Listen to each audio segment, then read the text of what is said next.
There is one game we all play, and that game is called real life. Not everyone is good at it, but some of us are.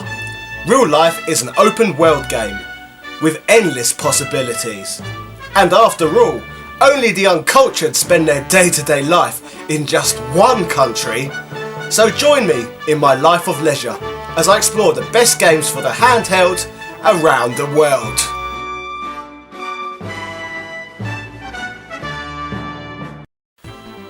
The Mega Drive vs Super Nintendo era of gaming was the most memorable period in gaming history for myself personally. I strongly believe that between these two consoles we had more high quality classic games released in this time frame than any other period. If we talk about action on the Mega Drive side of the fence, it is hard to make any top 10 list and leave out Gunstar Heroes in my opinion. This 1993 game has become a cult classic and has been talked about to death at this stage. This run and gun shooter platformer is now the stuff of legends. The game was published by Sega and developed by Treasure, a small indie company in which was founded and made up by besmirched former Konami employees. Treasure have now created a whole slew of classic games in which are worth a play. With regards to Gunstar Heroes, everyone under the sun has now heard of this game. Apart from this game being bloody amazing, I feel that this game's popularity is partly down to the amount of YouTubers that will never shut up about this one.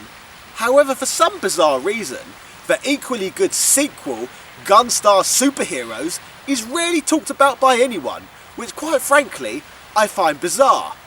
Maybe everything's just down to Me Too culture and everybody just apparently liking exactly the same things. The fantastic sequel, Gunstar Super Heroes, known as Gunstar Future Heroes here in Europe, was released 12 years after its predecessor. In 2005, Treasure, a company notorious for never making sequels to their masterpieces, released sequels to both the Mega Drive game, Gunstar Heroes, and the Sega Saturn game, Guardian Heroes. With Sega now, as a console manufacturer, completely dead and gone from the market, the sequels to both these games were given homes on the popular Nintendo Game Boy Advance system. This period was so weird for me at the time. It was so bizarre seeing all the major Sega franchises suddenly appearing on Nintendo consoles. The whole thing was surreal. The demise of the Sega consoles is depressing to this day, and ever since, Sonic has constantly been on the crack. His games used to be fun!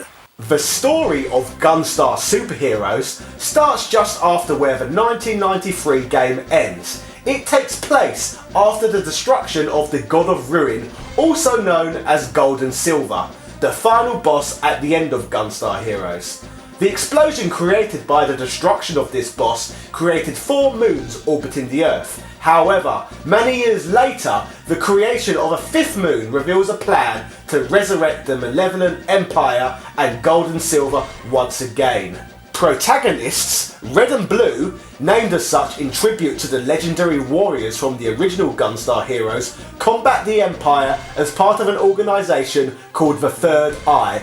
Together with Yellow, the Gunstars must travel to the moons, stop the resurrected Empire, and capture the treasure gems. Treasure gems? Treasure gems? Do you see what they did there? Anyway, the treasure gems are 4 mystical stones with unknown power that drove the story of the previous game. Super Heroes has different storylines based on what difficulty is chosen and what character the player is playing as. Most of Gunstar Super Heroes characters are named after characters from the original Gunstar Heroes. And while many of these new characters bear distinct resemblances to the equivalent characters from the first game, one notable exception is Red, who is female, unlike the original Gunstar Red, who was male. Now let's talk about the gameplay. As you progress through the game by levels and through levels by stages, just like in the original game, each stage is relatively small, but unspeakably action-packed. Each level consists of anywhere between 2 and 5 sections. However, if you die in one of these sections, you start from the beginning of that section, rather than from right at the beginning of the level. The only catch with this is as you lose health throughout the level, whatever health you have when you finish the section will be carried over with you to the next. If you die in the next section, you will start with the same amount of life you had when you first entered it. So sometimes you have to backtrack and play old sections to make new sections less challenging. You can choose between 2 different characters to play, red or blue. Also, you can choose between 3 different difficulty levels. Gameplay consists of what gives the game its title, guns. Guns, guns, guns. Bloody guns everywhere. Donald Trump and those other lunatics would be proud. With regards to these bloody guns, you have a choice to use 3 different kinds and have infinite ammo for each. This is a very comforting fact considering the sheer number of freaking enemies you will face throughout the game. Most of these enemies are very similar to one another with white suits, blue pants and chilling eyes. Chilling eyes. Very chilling eyes. Other enemies, however, are unique and creative, making the player deal with them in more particular, creative ways. You progress through each stage while defeating an unbelievable amount of foes and bosses. There are waves upon waves of enemies, flooding in quicker than Mexicans trying to flood Donald Trump's America. The mood of the game can be described as action-packed, and every second is filled with blood-pumping amounts of energy and explosions. The game is even more action-packed than Tony Blair's run as Prime Minister. There is literally constant explosions on your screen, maybe even every half a second. Every enemy you defeat will produce one, and considering there are more enemies in the game than there are Syrians trying to enter Europe, you will be shocked yourself at all the ruckus that is going on your tiny GBA screen. Nonsense! Bloody nonsense! Explosions, explosions, explosions. Well, at least this game is fun and creative. Unlike Michael Bay movies, lowbrow nonsense, yuck. Anyway, your murderous, gun-wielding protagonist has 3 guns that they use as weapons. Your standard all-purpose gun, which varies depending on your character, a more powerful short-range gun, used for when power is needed and your enemy is close to you, and a homing gun, used when you really have no time to aim. All 3 are very usable and you will rarely find yourself sticking to one of them to get an advantage, because all 3 are very useful. On top of all this, you have a highly convenient set of melee attacks at your disposal, which you can use at short range, and these actually work as well. It may be less tricky too sometimes than shooting your enemy.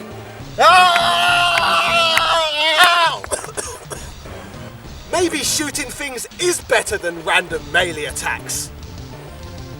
The game has a number of distinct environments for you to explore, and each environment has its own unique obstacles and enemies for you to deal with.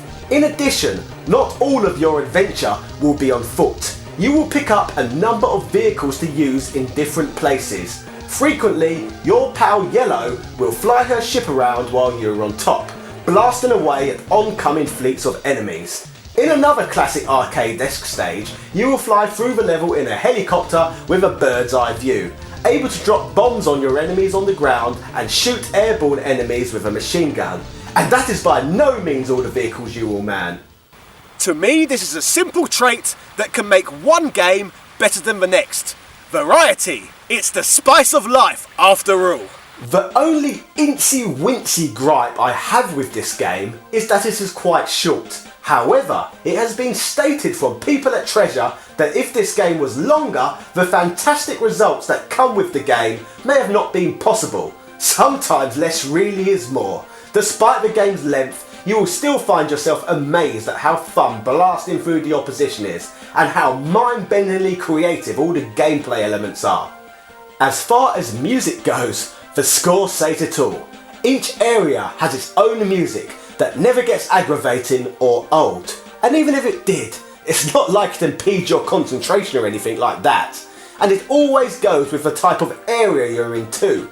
Beyond that, each track has a pleasing amount of energy. To me, Gunstar Super Heroes is a fantastic little game for the GBA, and I feel the game is criminally underrated in comparison to its predecessor on the Mega Drive. For some reason, nobody will stop chirping about that one, but for some reason, this game is left as a forgotten gem. For a handheld game, this game is almost perfect in every aspect. Handheld games rarely get better than this. In fact, platformers rarely get better than this. Hell, games in general rarely get better than this. Reviews rarely get better than this. Yeah! This game is a hidden gem, and it is available for absolute pennies. Which is another reason that it's better than the prequel on the Mega Drive. So get yourself over on eBay and buy this one. I highly recommend you to add this one to your collection. You need to play it desperately before the Mexicans and the terrorists get you. Cheerio!